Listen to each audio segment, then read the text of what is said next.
Technical কিছু জিনিস হয়েছে। আমরা দেখতে পাচ্ছি যে রাউন্ড চলির মাধ্যমে পুরো সিনটা কভার করা হচ্ছে আস্তে আস্তে। রাউন্ড চলি হচ্ছে এবং মন্টাজের মাধ্যমে তাদের মুখ দেখানো হচ্ছে। আর সেই সঙ্গে ভয়েস ওভারে কিছু কথা হচ্ছে যেটা মা আর বাবা বলছেন, কিন্তু ওনারা কিন্তু আমরা ভিজুয়ালি দেখতে পাচ্ছি না ওরা কিন্তু কোনো কথা বলছে। ভয়েস ওভারের মাধ্যমে দেখতে পাচ্ছি যে ওনারা কথা বলছে। রাউন্ড চলি, মন্টাজ আর ভয়েস ওভার, এখানে এদের কি কথা বলছে?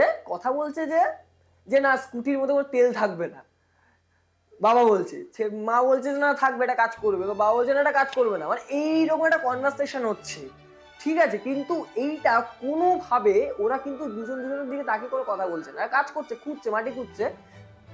এটা জাস্ট পুরোপুরি ভয়েস ওভারের মাধ্যমে হচ্ছে। অ্যান্ড দেন কাট, একটা বড় একটা লং শট, ঢেউ খেলানো একটা রাস্তা, লং শটে দেখা যাচ্ছে একটা স্কুটি উঠে আসছে। স্কুটি কি করছে না, ওরা তিনজনে একসঙ্গে বসে, বাবা চালাচ্ছে, মাঝখানে ছেলে বসে, পিছনে মা, ওরা একসঙ্গে আস্তে আস্তে আস্তে আস্তে আস্তে আস্তে এগিয়ে আসছে। মানে ওই যেটা বলেছিলাম, নিয়ন ওভারের মধ্যে একটা পারিবারিক ছোঁয়া, একটা পরিবার বন্ডিং ক্রিয়েট হচ্ছিল, ওই বাবা, ছেলে, মা।